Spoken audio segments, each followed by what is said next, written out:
Բարև ձեզ սիրելի ունկնդիրներ, եթերում անկաշկան զրույց հեղինակային հաղորդաշարի հերթական թողարկումն է։ Ես դիմում եմ այն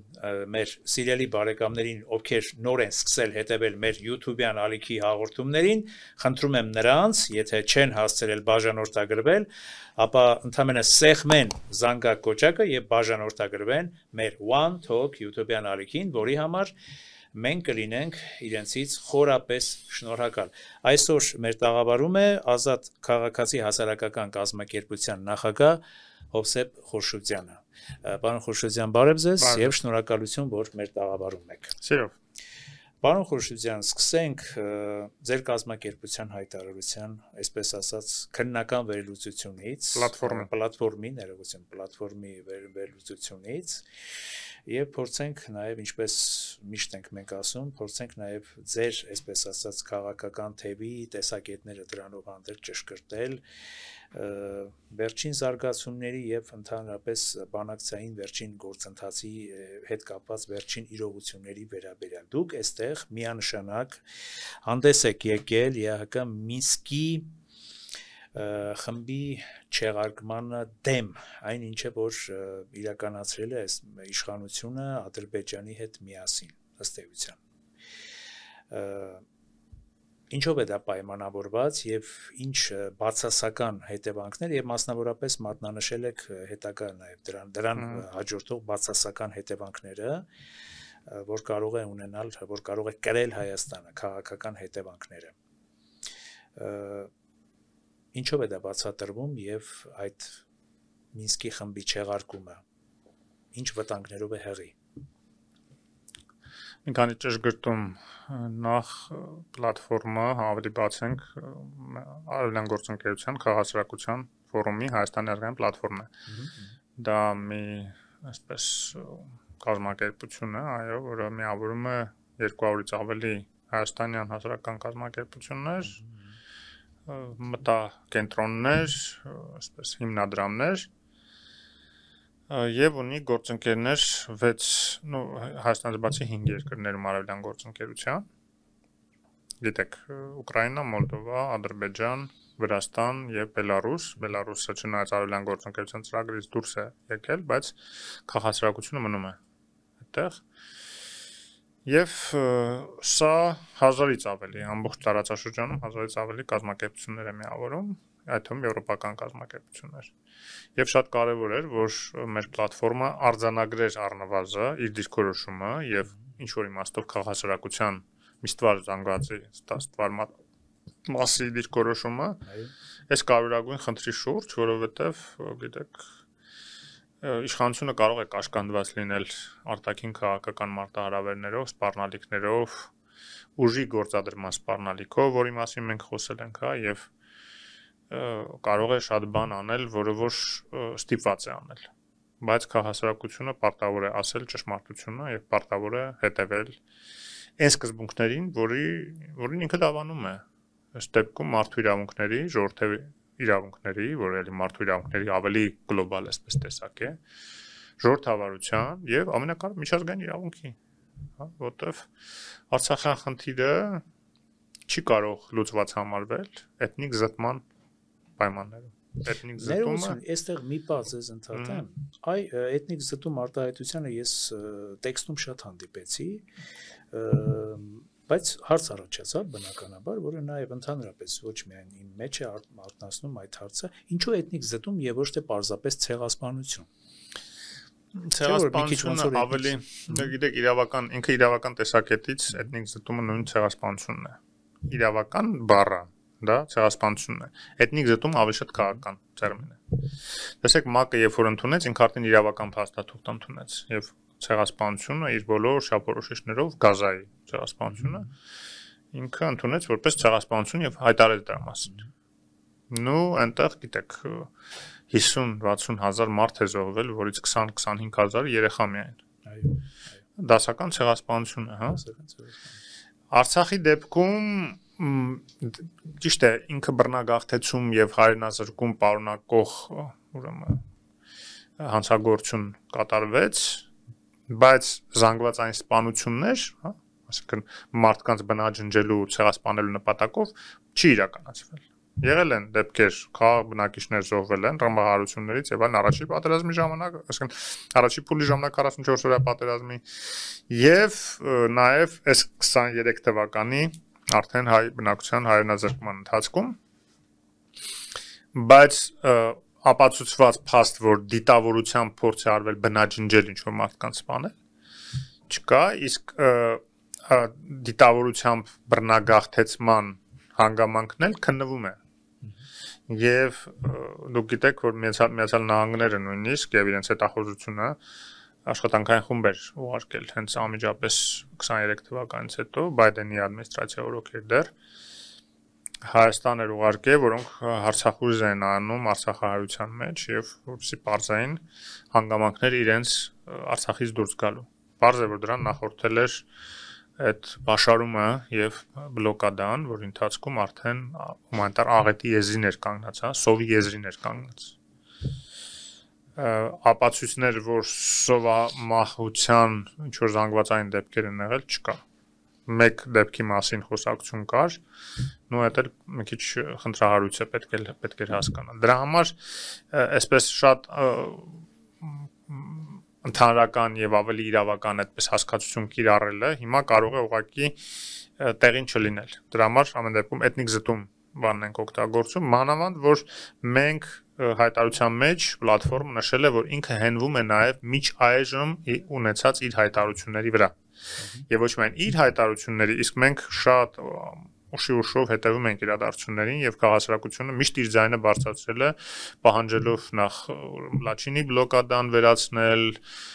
ուրեմն բաների գերիների հարց եւ այլն, այդ բոլոր հարցերին մենք անդրադարձել ենք եւ մեր ձայնը հասցրել ենք միջազգային ատյաններ։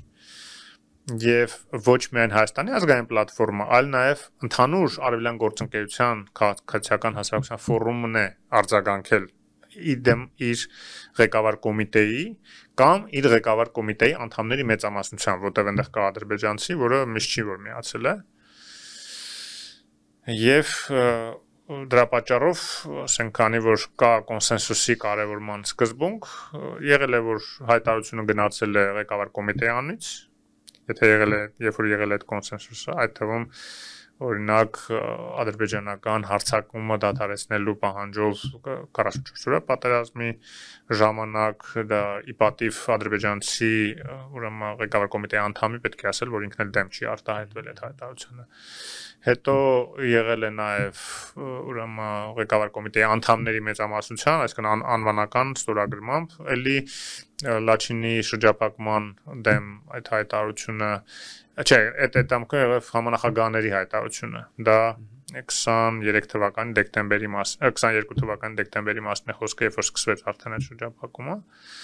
եւ նաեւ էթնիկ զտման դեմ հայտարարությունը հենց ղեկավար կոմիտեի անդամների մեծամասնության, որը որ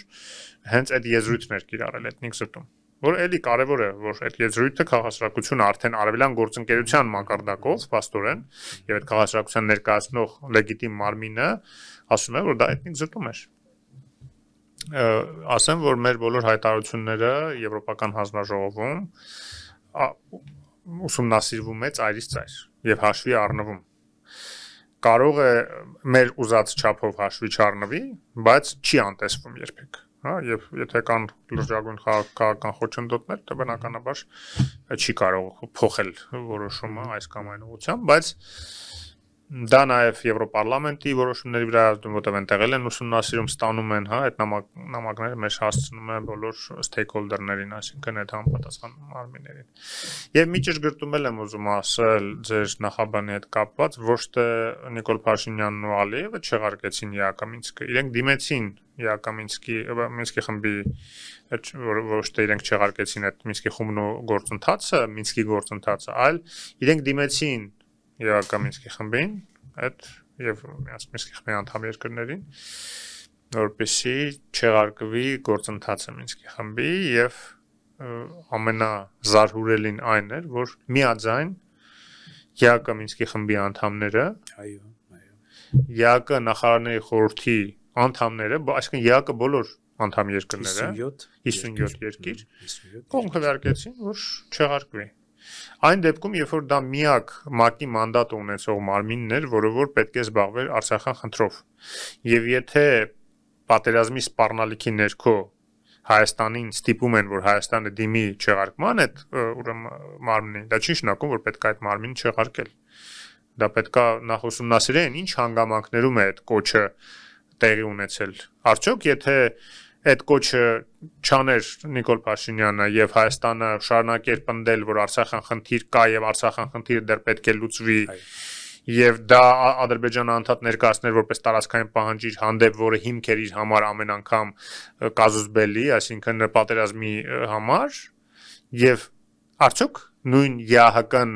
որևէ քայլ ձեռնարկելու էր, կարողանալու էր զսպել Ադրբեջանին, եթե Ադրբեջանը այդ ամեն ինչի հիմքով ի սպառնալիքը կյանքի կոչեր, հա, պատերազմական սպառնալիք։ Այդ ամեն ինչ պետք էր հաշվի առնել եւ ուսումնասիրել եւ չտրվել այդ պահանջին։ Այնպես չի, որ Հայաստանը ծափ տալով ասում է, հա, դե ոչինչ, որ էթնիկ զտում է կարել։ Ոչ, ստիպված, որ ավելին չկորցնի, որ ավելի մեծ վնասներ արդեն Հայաստանում ապրող քաղաքացիներ եւ Հայաստանում կենտրոնացած արցախցի փախստականներին ավելի մեծ վնաս չտա Ադրբեջանը։ Այսպիսի պայմաններով ենք ապրում, ջունգլիների, օրենքի ինչ որ մի պահ գերակայություն է, բայց դա չի նշանակում, որ հավերժ է լինելու։ Եվ դրա համար է կարևոր, որ արձանագրվի առնվազն ճշմարտությունը, առնվազն կուսակցությունների, քաղաքասրակության կողմից եւ այլն, որոնք որ ազատ են իրենց դիրքորոշումը եւ տեսակետները հայտնելու եւ կաշկանդված չեն պետական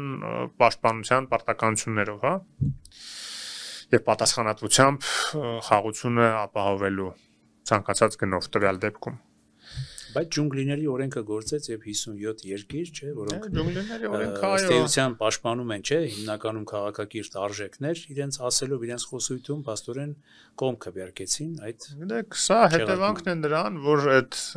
միաբևեռ աշխարհը դառնում է բազմաբևեռ, եւ եթե Միացյալ Նահանգներն էր այդ միաբևեռ աշխարհակարգի ղեկավարը գոնե միջև 2007 թիվը պայմանական թիվ եմ ասում, որը որ Մյունխենում Պուտինի հայտնի հայտարարության ելույթի տարեթիվն է։ Միջև այդ ճիշտ է հավակնություններ կային տարբեր ուժային կենտրոնների կողմից, թե Չինաստանի, թե այլ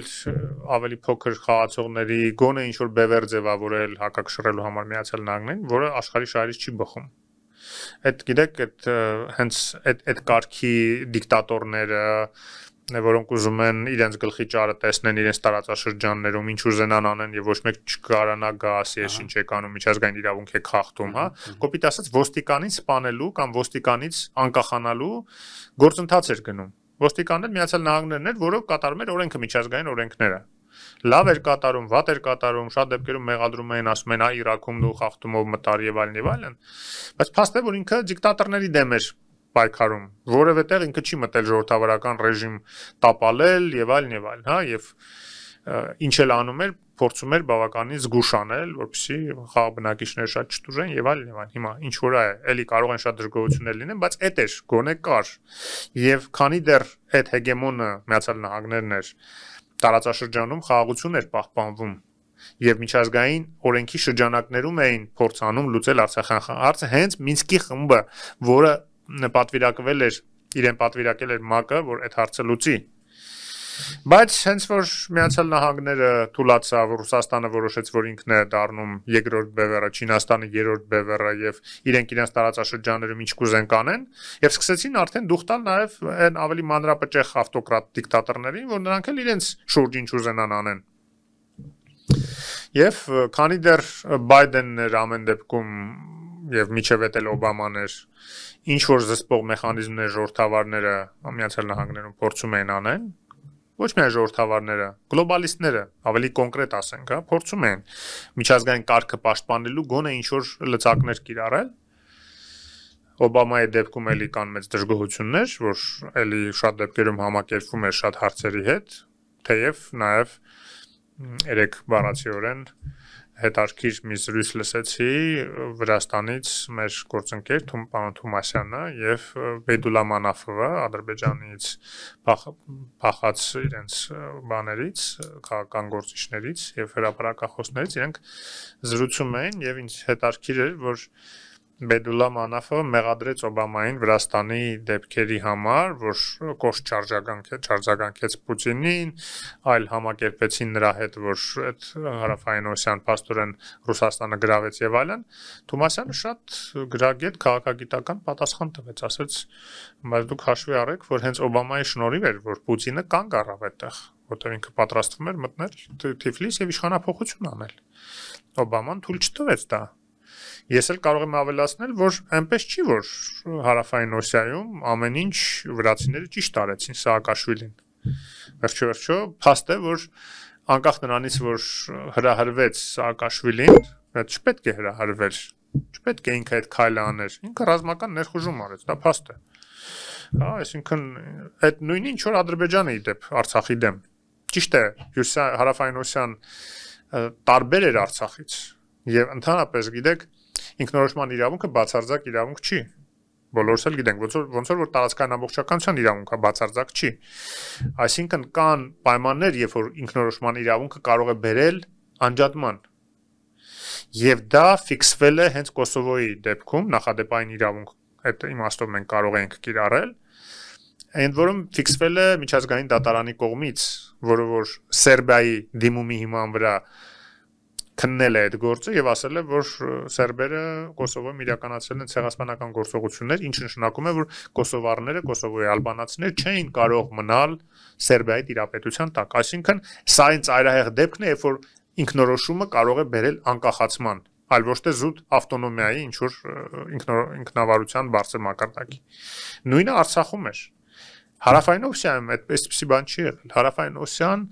վրացիների հետ բավականին նորմալ հարաբերություններ ունեցել։ Ես ասեմ ձեզ, նույնիսկ խոսակցություն էր գնում, որ եթե Սաակաշվիլին ուժով չփորձեր վերցնել Հարավային Օսիան, ինտեգրման աշճան այնքան էր խորանում Հարավային Օսիայի եւ Վրաստանի, որ ինքնաբերաբար էր վերադառնալու այդ տարածքը դեպի Վրաստան, բնական էր, տնտեսական, սոցիալական, մշակութային կապերը ավելի ուժեղ էին Թիֆլիսի հետ, քան թե Մոսկվայի։ Նույնիսկ Վլադիկավկազից ավելի իրենք հեռու են, նույնիսկ իրենք լինելով էլի օս, տարբեր օսեր են, այնտեղ 4 տիպի օսեր կան։ Այրոններ կան, դագոններ կան, հետարքիր այնտեղ տարամբաժաններ կան, կրոնական տարբերություններ կան, մահմեդական օսեր կան, քրիստոնյա օսեր կան եւ արդեն իրենք հանգիստ գալիս են առևտուր էին անում Թիֆլիսում, այնտեղ սահման չկար։ Մի հատ շլագբաում էր դրած, անցակետ էր սովորական դրած, որը ձևական բոլորն է հատում էին, ոչ մի տենց ծղոճնդոտ չէր ստեղծում։ Օսերը գալիս են խանութներ էին բացում Թիֆլիսում, որ օսական ապրանքները բերեին վաճառային։ Այսինքն գնում են նորմալ ատելություն չկար միմյանց մեջ։ Այսինքն դա հուշում է, որ կարող էին համակեցությունը նորմալ լիներ եւ օսերն էլ վերադառնային ինչ որ բարձր ավտոնոմիայի կարգավիճակով Վրաստանում ապրեին։ Սաակաշվիլին շատ սխալ քայլ արեց, դա միանշանակ։ Ուզում ասեմ, միանշանակ ասել, որ այ Օբաման եւ գլոբալիստները մեղավոր էին, որ Պուտինին հենց այդ պահին չդրեցին, ինչ ասած չարեցին, չէ, այդքան միանշանակ չի։ Բայց հետագայում, երբ որ իհարկե Պուտինը արդեն կոտոշները տնգեց եւ սկսեց աչուձախ այդ միջազգային կարգը խախտել եւ հատկապես 22 թվականի պատերազմը,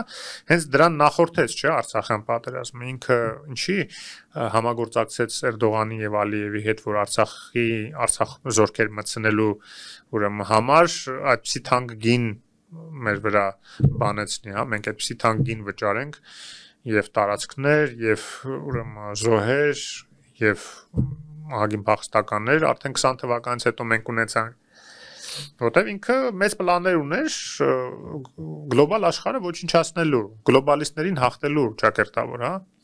Գիտեք, մեր մոտ գլոբալիստներ ասելով միշտ ինչ որ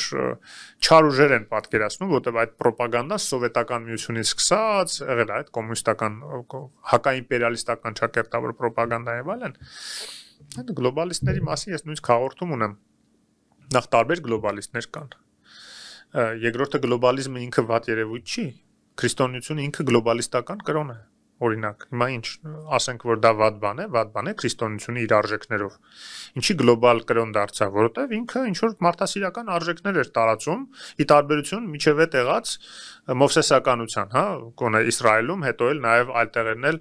ուրեմն հեթանոսություններ, որ էլի շատ մարդատիաց դրույթներ ուներ իր մեջ։ Այդ երկուսի համեմատ քրիստոնեությունը շատ մոդեռն, ժամանակակից մարդասիրական կրոն էր։ Դրա համար դες տարածվեց, որովհետև պահանջը արդեն կար մարդկության ավելի լավ կրոնի։ Հիմա ինչ վատ էր, որ այդ տարածվեց։ Կամ վատ է, որ անգլերեն լեզուն բոլորին իրար հետ խոսալու հնարավորություն է տալիս, եթե բոլորը սովորեն։ Դա էլ է գլոբալիզմի դրսևորում։ Եվ այլն, հա, ասենք կոմունիստական գաղափարախոսությունը ամբողջ հետ սովետական տարածքը եւ շրջակա տարածքները, որ տարածվեց Չինաստանով եւ այլն, կոմունիստական գաղափարախոսություն, գլոբալիստական մի հատ գաղափարախոսություն է, որոնք հետո սկսեցին պայքարել այլ գլոբալիստների դեմ։ Իրենք լինելով գլոբալիստական ըստ էության գաղափարախոսություն։ Ուզում ասեմ, այդքան պրիմիտիվացնել եւ ասել, օ գլոբալիստները գալիս են ոչնչացնելու ավանդույթներ, ազգային արժեքներ եւ այլ ցեկյատները, ուրեմն եւ շատ դեպքերում մանիպուլյացիաները, դա ուղղված է զուտ տեղի դիկտատորիկներին ուժ տալուն, որ ասեն, հա, իրենք ճիշտ են։ Տեսեք, ովքեր են գլոբալիզմի դեմ պայքարում, այդ ակումբը ես միշտ մատնանշել եմ։ Պուտինը, Էրդողանը, Նետանյահուն, որը որ Սորոսի հիմնադրամները վտարում էր իր մոտից, Օրբանը նույն ներանում Բուդապեշտից, Հունգարիայից էլի Սորոսի հիմնադրամները, Սորոսը գլոբալիզմի, ասենք, կարկառուն ներկայացուցիչներից մեկն էր, որ այդ նույն արժեքները փորձում էր աշխարհով մեկ տարածել, բացասրակության արժեքները, հա։ Ալիևը, տեսեք ինչ ակումբ է հավաքվել հակագլոբալիստների։ Եվ ինչ մեզ օգուտեր է դրանց հետ համագործակցելը, հակառակը մեր գլխին սարքեցին ինչ որ սարքեցին, եթե չկարողանային սարքեին, դա լինելու է շնորհիվ գլոբալիստների։ Ցավոք սրտի գլոբալիզմը հիմա գնալով թուլանում է եւ դա է պատճառը, որ միջազգային կարգն է թուլանում, որտեղ ինչ անշնակում միջազգային իրավունք, դա էլ է գլոբալ հասկացողություն, որ բոլորի համար ունիվերսալ իրավունք է, որ բոլորը պետքա դրան ենթարկվեն։ Կներեք, բայց Ալիևը գալիս ասում է, հետո այնտեղ հնարել ինչ որ բաներ։ Ինչ գլոբալիստներ, ինչ միջազգային իրավունք։ Ես այստեղ ոնց կորոշեմ, տենց էլ կանեմ։ Բառացի ասում ես, չէ, ասում էր վերջ, հիմա ժամանակները փոխվել են։ Հիմա ուժն է ծնում իրավունք, այն մեր մոտ կան, չէ, տենց խեղկատակներ, որ անդադ դրա մասին խոսում են։ Ուժն է ծնում իրավունք, ես էլ ուժեղ եմ, ուրեմն վերջացա, ուրեմն իրավունքը իմն է։ Այդ նույնը ասում էր, ոնց որ Պուտինն է արել, ես էլ ստեղ եմ անելու։ Հատկապես Ուկրաինայի դեպքերից հետո էլ ինքը սկսեց կրկնել դա, որ վերջ այն միջազգային իրավունքը, որ գիտեք, ինքնորոշման իրավունքով ես եւ ինչով, այդ սա հեքիաթներ է։ Նույնիսկ տարածքային ամբողջականության իրավունքներ ինքը ոտնահարում ասելով, որ այդ էլ կապ չունի։ Ես որտեղ կկանգնեմ, այնտեղ էլ իմն է ալնելու։ Նույն ինչ որ Պուտինն էր ասում, ռուսական սապոգը որտեղ կանգնի, դա մերն է։ Այ քեզ միջազգային իրավունք։ Դրա համար էլ եկավ Հայաստանից 250 քառակուսի կիլոմետր զավթեց, չէ՞։ Ու ով էլի դեմ առավ, ով սկսեց ճնշել, էլի միջազգային իրավունքի եւ կարգի հետևող գերտերությունները, եվրոպական երկրները, Միացյալ Նահանգները եւ այլն։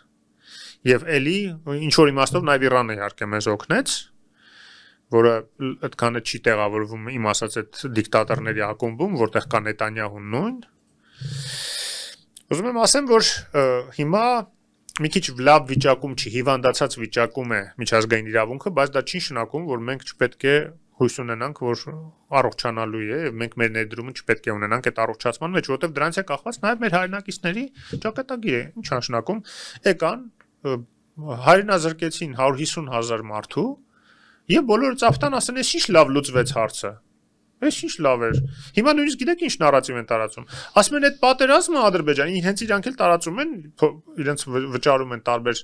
բլոգերների խոսացող գլուխների Ուկրաինաներում, Ռուսաստաններում, Եվրոպաներում, ռուսալեզու հատկապես աուդիտորիայի մեջ է դա տարածված, ադրբեջանցին ինչ են ասում։ Ասում են այս պատերազմը, որ սկսվեց 44 օրա պատերազմ, տեսեք ինչ լավ հետևանքների բերեց։ Վերջապես հաշտվեցին Հայաստանն ու Ադրբեջանը։ Այդ պատերազմի շնորհիվ լավագույն ամուսների հերիկումա չեն ասում նաև հայ ժողովրդի բռնագաղթեցման էթնիկ զտման շնորհիվ նաև դա եղավ, հայրին վռնդելու շնորհիվ եղավ։ Այդքան բանը արդեն հասկանում են, որ չափից դուրս կլինի էլ որ ասեն։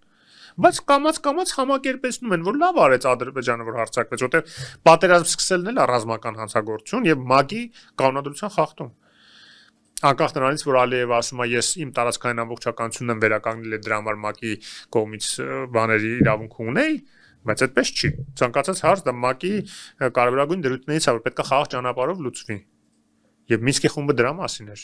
Եվ ՄԱԿ-ի անվտանգության խորհրդի բանաձևերից 4-րդ հենց դրա մասին էր, որ ակնարկում էր, որ Ադրբեջանը անդադ խախտում է հրադադարը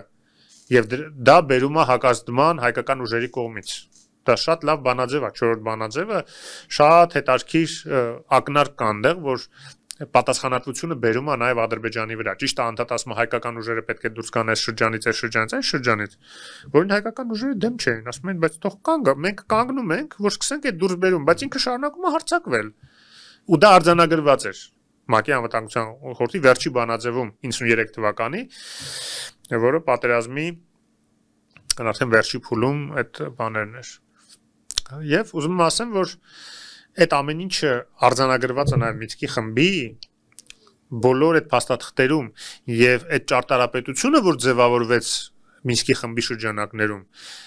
Արցախյան խնդրի լուծման իրավական եւ քաղաքական այդ ճարտարապետությունը չէր կարելի չեղարկել, չէր կարելի ջուրը լցնել, անկախ նրանից, որ հիմա չի գործում, փաստացի չի գործում, այո, քանի որ այնտեղ տարանջատվել են Ռուսաստանը եւ Եվրոպան հիմա թշնամիներ են, եւ բարձա այդտեղ չեն հավաքվում իրար հետ, որ ինչ որ հարց քննարկեն կամ լուծեն, առավել եւս հիմա էլ այդ երկու կողմերը առանց երրորդ կողմի, որտեղ Մինսկի խումբը երբ որ ստեղծվում էր, այնտեղ նշված էր երրորդ կողմ կար, Արցախ կար, իդեմ իր ընտրված ներկայացուցիչների։ Բա ինչ եղավ, ինչի ոչ մեկ չհարցրեց այդ կողմին, որտեվ ցեղասպանել են, որտեվ հայրենազրկել են ու արդեն ինքը էլ ձայն չունի, հա։ Չէ, մարդիկ կենթանի են պարկասո եւ իրենց ընտրված ներկայացուցիչները ունեն լավված, ինչքան էլ մենք գիտենք ցավոք սրտի, որ այդ ընտրված ներկայացուցիչները Ռուսաստանի նշանակած ներկայացուցիչներ են, բայց դա հիմա փաստացի է դա, ինչ որ ունեն, գոնե այդ մարդկանց ինչ որ մեկը հարցրել է։ Ուզում ասեմ, որ մեր հայտարարությունը, որ այդ բոլոր շեշտադրումները անում է եւ նաեւ իհարկե ունի ուղիղ մեղադրանք այդ թվում գերտերություններին իրենց պահվածքի համար։ Դուք Պաստորեն մատնանշում եք, որ Ադրբեջանից կես միլիոն հայերի փախստականների իրավունքների խնդիրներն ենք մենք սրանով հանդերձ, այսպես ասած, վտանգի տակ դնում, այսինքն նրանց իրավական պաշտպանության խնդիրը, շուրջ 150,000 Լեռնային Ղարաբաղի հանրապետությունից արտագաղթածների այդ էթնիկ զտման ենթարկվածների իրավունքներն ենք։ Այսինքն փաստորեն դուրս է գալիս, ինչպես մենք զրույցից առաջ էինք մեր այս զրույցում, որ մենք այդպես զրահներ ենք մեր վրայից անում, իբր ինչպես ասում են իրականությանը գանք շատ զրահներով ենք պաշտպանված այս բարդագույն տարածաշրջանում,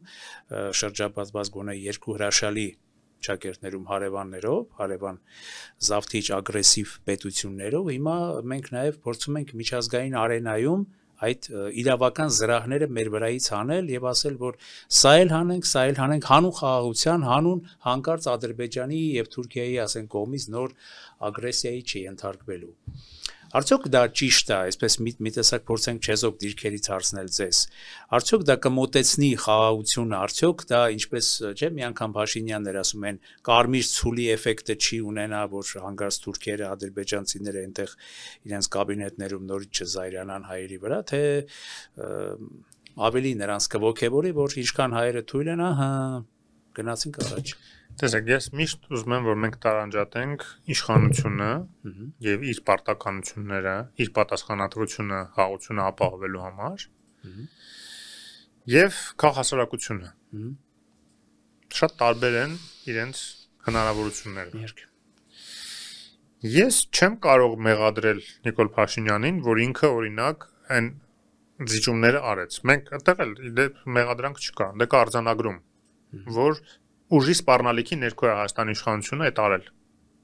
Դա հստակ է։ Ոչ մի մեղադրանք չկա։ Որտեվ եթե նա դա չաներ, չենք բացառում, որ այո, Ադրբեջանը պատերազմ կսկսեր։ Եվ այդ վտանգը կար։ Նույնիսկ տեղեկություն կար, արտահոս կար Վաշինգտոնից այս տարվա սկզբին, որ Ադրբեջանը պատրաստվում է հարձակման։ Մենք գիտենք ով էր հրահարում Ադրբեջանին եւ ինչի էր ուզում հարձակվել։ Ռուսաստանը, որպեսզի մենք հետո դիմենք Ռուսաստանին պաշտպանություն խնդրենք եւ Ռուսաստանը բերեր իր ՖՍԲ-ով զորքերով վերջապես իր Բաղդալի այդ միջանցք կոչվածը արդեն ինքը վերահսկեր եւ բոլոր այդ անցուդարձը արևմուտքից արևելք, որ այդտեղով պետք է անցներ, ինքը վերահսկեր եւ ձեռի հետ էլ Հայաստանում իշխանապողություն աներ։ Մենք գիտենք պլանը։ Հիմա գործող իշխանությունը առաջնային որպես խնդիր դրել էր այդ պլանը խափանելը։ Դրա համար ինչ պետք է անել, պետք է ընդհանրապես Ադրբեջանի տակից բոլոր առիթները, ասենք, հաներ, իսկ առիթը ինչ էր, բանակցություններ էր գնում երկկողմանի խաղաղության պայմանագրի դրույթների շուրջ։ Հասկանալի է, որ այդ դրույթները բոլորը գրեթե գրված է Ադրբեջանում եւ այդտեղ էլ է արձանագրված, որ Բաքվում գրած փաստաթուղթ էր։ Եվ երկու կետ կային, որ ամենաանընդունելին էին Հայաստանի համար եւ այդ երկու կետի պատճառով երկար ժամանակ չէր համաձայնում Հայաստանը։ Այս նույն իշխանությունները Նիկոլ Փաշինյանի իշխանություն չէր համաձայնվում այդ երկու կետերին երկար ժամանակ։ Որոնք էին այդ երկու կետերը։ Մեկը եվրոպական դիտորդների հեռացում սահմանից, այնտեղ չի գրած եվրոպական դիտորդներ, գրած է երրորդ ուժեր, որի տակ հասկացվում է հենց եվրոպական դիտորդները։ Ու չի կլինի հիմա նույն էլ քննարկենք հեսա կլինի թե չի լինի, բայց ասել որ չէ մենք ուրիշ բան ենք հասկացել։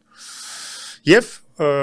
իրավական հայցերը ես դա պետք է ասի դատական հայցը այդ երկու կետերն էր, որը որ այդ դրանից չէր համաձայնվում Հայաստանը։ Ինչի համաձայնվել, եթե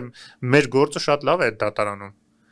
Հաագայի դատարանում Հայաստանի գործը լավ է, Ադրբեջանի գործը վատ է, Ադրբեջանը պարտվում է, Հայաստանը հաղթում է, որովհետև Հայաստանը զոհն էր, Ադրբեջանը ագրեսորն էր, բնականաբար պետքա պարտվեր։ Եվ դրա համար էր սխմում Ադրբեջանը, նաև պնդում, որ դա միջև չհամաձայնվեք հետ կանչել, ոչ մի պայմանագիր չի լինում։ Եվ այդ ուժի սպառնալիքի տակ Հայաստանի իշխանությունները, այսպես ճակերտավոր անակնկալ մատուցեց Ալիևին, ասելով որ դրան են համաձայն։ Հիմա ինչ ես ասում։ Ամբողջը պատրաստ է հիմա փաստաթուղթը եւ Ալիևը դրանից հետո ասեց ահա շատ լավ որ պատրաստ է այ որպեսզի դա ստորագրենք հիմա էլ SSS նախապայմանները պետք է անենք լրիվ գժանոց բայց քանի 300,000 փաստականների վերադարձ հա հիմա քանի որ փաստաթուղթը բայց պատրաստ էր այն կողքի նախապայմանները արդեն այդքան ազդեցիկ չէին միջազգային հանրության հետ խոսալուց եւ Հայաստանի իշխանությունները կարողացան այդ փաստաթուղթը սիրուն տանել Տրամպին ասել խաղաղությունն է ուզում որ քո վրա նշվի որ խաղաղություն ես ապահովել այս տարածաշրջանում հենա պատրաստ է խաղաղության թուղթը երկու կողմանի համաձայնեցված է այն կողքի նախապայման լրացուցիչ ինչ որ բաներ դա արդեն շատ չի հուզում ոչ մեկին հա Տրամպը որտեվ կարա զանգի Ալիևին ասի համաձայնվել ես այս պայմանագրին նա ու չի ասել չէ չեմ համաձայնվել ասել է հա համաձայնվել եմ բայց ուրիշ նախապայմաններ ունեմ ասել է հոп համաձայնվել ես ինձ էլ պետքա որ իմ էգիդայի ներքո դուք այդ խաղաղությունը հաստատեք մանավանդ այդ տրիփ ուղին որ կա Տրամպի ուղին դա Տրամպի ուղին չի դա Բայդենի ուղին է դա վաղուց նախատեսված է եղել որ Միացյալ Նահանգները իրենց ազդեցությունը տարածեն այդտեղ եւ մի անգամ չեմ ասել մի անգամ չի որ ասել եմ Օբրայանը երբ որ եկել էր Բաքու եւ Հայաստան դեկտեմբերին 23 թվականին հենց դրա մասին էր իր այցելությունը որ համոզի բացատրի սպառնա Ադրբեջանին որ հույսդ կտրի ռազմական ճանապարհով ինչ որ Հայաստանից տարածք վերցնես ու այնտեղ ճեղքես մտնես Նախիջևան որտեղ դա նախ ոչ մեկ չի օգտագործելու թույլ չենք տա դա ապահովագրական ընկերություններ պետք է աշխատեն չէ հազարը մի ինքնագլուխ այնտեղ ոչ մեկ բեռներ չի կարողանա այդտեղ տեղափոխի բայց նաև ասեց մենք բոլոր մեր միջոցներով թույլ չենք տալու որ դու դա անես դա էլ է զսպող հանգամանք եւ Ալիևը սպասում էր որ բան կլինի Տրամպը կգա եւ Տրամպի արդեն այդ փոփոխության ֆոնի վրա կարողանա հարձակվի եւ այդտեղ էր վտանգը որ այո Բայդենի ադմինիստրացիան գնալուց հետո կարող է եւ ինքը այդ սպառնալիքները որ կար Բայդենի օրոք Տրամպի օրոք չկար ինքը դրանից օգտվեր եւ հարձակվեր բայց համենայն դեպս Տրամպը որ եկավ իր աշխատողները Գոսդեպը եւ այլն բերում դնում են չէ ինչ կա տարածաշրջանում ինչ մշակումներ ունենք բերե դրել են որ sense լավ մշակում ունենք ու sense լավ առաջարկ կա Հայաստանից որ մենք մտնենք տարածաշրջան խաղաղությունը իրանց գիտե Հայաստանն էլ հատուկ դրա համար ամեն ինչին համաձայնվել է ինչ որ Ադրբեջանը ուզել է պատրաստի փաստաթուղթ կա մնում է ստորագրենք հենա բերենք Վաշինգտոնում թե ստորագրեն դա էր խաղը Հայաստանի իշխանություններին եւ ստացվեց բարեբախտաբար եւ Ալիևը ճարահացյալ որտեվ Տրամպի հետ հարաբերությունները փչացնել սկի չձևավորված չէր կարող ինքը որոշեց Ռուսաստանին գցի այն որ Ռուսաստանի հետ պայմանավորվել էր Արցախը Ռուսաստանը որ հանձնեց իրան վերջնականապես իր խաղապանների ներկայությամբ թույլ տվեց որ հարձակվի եւ էթնիկ զտմային թարգի դիմաց պետք է ստանար Հայաստան այսպես կոչված միջանցք եւ այլն Ռուսաստանը Ադրբեջանից պետք է ստանար չստացավ որտեվ Ալիևը այդ փակուղու մեջ հայտնվեց ինքը չէր սպասում որ Հայաստանը պատրաստ կլինի այդ կարգի զիջումների եւ ինքը ավելի շատ էր ուզում դրա շնորհիվ փոկեր Հայաստանից ասելով որ հենա խաղաղության պայմանագրին չի համաձայնվում հասկանում եք էտա իշխանությունների բարդությունը իշխանություն լինելու եւ իշխանությունների պատասխանատվությունը որ իրենք պետք է դրան բերեն հասնել իրենց համար առաջնային էր խաղաղություն ապահովելը պահպանել որ ավելի մեծ կորուստներ չունենանք քաղաքասրակությունը ավելի ազատ է արձանագրել իրողություններն ու ճշմարտությունները եւ պահանջել նաեւ միջազգային հանրությունից եւ միջազգային իրավունքը պաշտպանող կառույցներից եւ երկրներից գերտերություններից հետևողական լինել եւ ուրեմն հավատարիմ մնալ միջազգային իրավունքից բխող արժեքներից արժեքներին եւ սկզբունքներին այն ինչ որ մենք այդ հայտարարության մեջ արել ենք բայց բարձում է որ նաեւ այդ միջազգային գերտերությունները համաշխարհային 57 պետությունները եւ ուրեմն Հայաստանը այդ վստահությունը ըստ էության չուներ, որ ստիպված Ադրբեջանի վախի հետև Ադրբեջանից եկող վախերի հետևանքով գնաց այս զիջումներին, հերթական զիջումներին։ Ուրեմն այդպիսի վստահություն չկա։ Տեսեք, վստահությունը ինչ նկատի ունեք։ Թրամփի զանգի հանդեպել երևի չկա։ Չէ, ինչ նկատի ունեք վստահություն։ Այսինքն, եթե այդ սպառնալիքներին նա կարողանար հակադրել, ասենք Ամերիկայի Միացյալ Նահանգների հանդեպ հայ-ամերիկյան այդ այսպես գործակցության այդ պահը, Հայաստան-ԵՄ գործակցության պահը։ Բայց այդ գործակցությունը եղավ նրա շնորհիվ գլխանց, որտեղ համաձայնվել էր նաև ԵԱԿ-ից սկսել։ Թե չէ Ալիևը կարող չգնար Միացյալ Նահանգներ։ Իսկ եթե այդ գործակցությունը այնքան ուժեղ լիներ, որ թույլ չտար, հնարավոր չէր, որ մեր բանակցային Եթե, բայց կլիներ։ Բայց կլիներ։ Վատ ենք բանակցել։ Չեն կարողացել։ Ես այդտեղ կարող եմ ձեր հետ համաձայնվեմ, որ գուցե վատ ենք բանակցել։ Մեր դիվանագիտական կորպուսը գուցե վատ է աշխատել։ Գուցե։ Բայց հիմա եթե փորձեր ու չստացվեր, ավելի վատ կարող լիներ, մի քիչ մաքսիմալիստ լինեին, ասեն թող փորձեր, բայց այս գոնե կիմանայինք փորձել է, բայց չի ստացվել։ Հա, բայց արդյունքը եթե պատերազմներ լինելու այդ պետք էր մեզ։ Մի քիչ այն որ ասում ռուսերեն перестраховались կարող է, հայերեն չեմ կարող գտնեմ։ Չափից դուրս ապահովագրեցին իրենց, գուցե, հա, այնպեսի քայլեր նույնիսկ արեցին, որ առանց որի եւ կարող էին հասնել այդ Տրամփի ուղուն եւ Միացյալ Նահանգների ներգրավմանը, գուցե։ Ես էլ եմ ասել, որ գոնե այդ մի բանը պետքա չզիջեիք ու դրանից չէր տապալվի այս ամբողջ ընթացքը։ Ես նկատի ունեմ, որ ոչ թե ԵԱԿ-ին չցրելու հարցում, կարող էր ուղղակի դուրս գալու որոշում լիներ, այլ ոչ թե դիմելու մնացածին, որ իրենք չեղարկեն։ Տեսեք, Ադրբեջանը էլի բաների է հասել, չէ՞, կներեք, հասել են նրան, որ ԵՄ դիտորդներն են գնում, փաստորեն։ Դա նույնպես նրանց չեն գնում, սահմանից են հեռանում։ Էն էլ եթե հենց որ վավերացվի։ Հիմա չէ, հիմա իրենց տեղում են։ Դեպքում դա նույնպես, էլի Ադրբեջանը կորակի որպես իր հերթական դիվանագիտական ու քաղաքական հաղթանակը։ Եթե համաձայնեք, բացի այդ նաև այդ դատական հայցերը ասեցիք, ադրբեջանցի փախստականների վերադարձին ի պատասխան հայկական կողմից ինչ որ չեն հնչում, որ ինչ փախստականների վերադարձին մասին է խոսքը, եթե այդպես մենք էլ պիտի մեր փախստականներին, չէ՞, վերադարձնենք թե Արցախ, թե ադրբեջանական այլ բնակավայրեր։ Պիտի։ Հիմա մենք թույլ կողմն ենք։ Մենք ոչ մի բան հիմա չենք կարող անել։ Մաքսիմում մենք նկատում ենք պետությունը եւ իշխանությունը չի կարող այդպեսի հարց բարձրացնել։ Մաքսիմում քաղաքասարակությունը այդ իմաստով մենք եւ արել ենք։ Եվ մենք բարձրացրել ենք, միշտ ենք բարձրացնել, ոչ միայն այդ 150,000 արցախահայության իրավունքները, այլ նաև այն 5 միլիոն հայության իրավունքները, որոնք 88-ից սկսած բռնագաղթեցվել են Ադրբեջանից։ Եվ այստեղ մեծ տարբերություն կա։ Նախ ճիշտ եք ասում, որ իրենց չեղած 300,000-ի հարցն են բարձրացնում, դուք մի անգամ ձեր ելույթներից մեկում ասեցիք, չէ՞ որտեղից են գուցել, չէ, այդպես էլ ասեցիք, չէ՞, 300,000։ Բազմանալ կա, բազմանալ էլ կա, ոնց կարելի է այս թվեր նկարել։ Բազմերկասին 400,000։ Հա, էլի։ Ասելով չի, ասում դու էլ ասա։ Հիմա այս վիճակն է։ Բայց մեր ռեալ փաստացի այդ 5 միլիոնի իրավունքների մասին ոչ մեկ չի խոսում։ Բայց չէ, մենք խոսում ենք։ Հայաստանի հասարակությունը խոսում է եւ միջազգային իրավունքի պաշտպաններին միշտ հասցնում է դա, որ դուք ստեղ թերացել եք։ Որտեղ այդ մարդիկ ի տարբերություն Հայաստանից գնացած 180,000 ադրբեջանցիների ոչ մի փոխհատուցում չեն ստացել, ոչ մի փոխանակումներ չեն արել, նո ավելի ճիշտ այսպես ասենք 180,000-ի ադրբեջանցի 180,000-ի մի զգալի մասը, ուրեմն այդ 5 միլիոնի մի զգալի մասի հետ նույն քանակով փոխանակումներ արել են։ Համարենք մի 100,000 էր 180,000-ից, ես պայմանական թիվ եմ ասում։ Այդ 5 միլիոն հայության 100,000-ի հետ հիմնականում գյուղաբնակներ փոխանակվել են ամբողջ գյուղերով։ Վերջերս բանում էի Ճամբարակի կողքը գյուղերից մեկում հենց գետակի կոչվում, հենց գետակա կոչվում, շատ սիրում մի հատ հովիտ էր, այդտեղ շատ մի հատ Չարդախլու գյուղի բնակչության մի մասը Չարդախլուներ, հա, Չարդախլուներ, մի մասը այդտեղ էին բնակվում։ Փոխանակել են իրենց,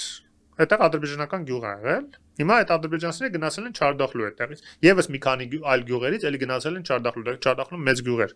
4-5,000 բնակչություններ, իսկ այդ փոքր գյուղեր են, ջուր ադրբեջանական։ Փոխանակել են։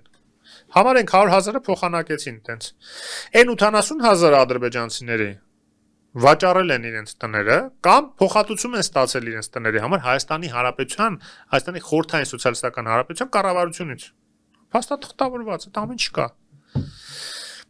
Հիմա այդ 180,000-ը եթե վերցնում ենք, որ չկա մարդ, որ կամ գրեթե չկա մարդ, որ փոխհատուցում ստացած չլինի, կամ փոխանակած չլինի տունը, դու այդ մարդուն չես կարա փախստական համարես։ Ինչ աշնակում, ասենք նույն այդ Չարդախլուի օրինակով, ասենք իրանց գյուղը փոխանակել են Չարդախլուի հետ, իրան գնացել են Չարդախլուի տներում են ապրում, չարդախլեցիներ եկել են իրանց տներում են ստե ապրում։ Ընդ որում իրանց գերեզմաններն է պահպանել են։ Լրիվ պահպանված էր, նկարներ նույնիսկ ունեմ մոտս։ Կարող եմ կամերայի վրա ցույց տալ, հա, ադրբեջանական գերեզմաններ։ Կարող եք։ Որպեսզի մերկապարանոց նաև չլինի, Այո։ ու քանի որ նկարել եմ իմ հեռախոսի վրա, դե հեռախոսը iPhone-ը տենց հատկություն ունի, տարբեր օրերի նկարածները բերում է բանա,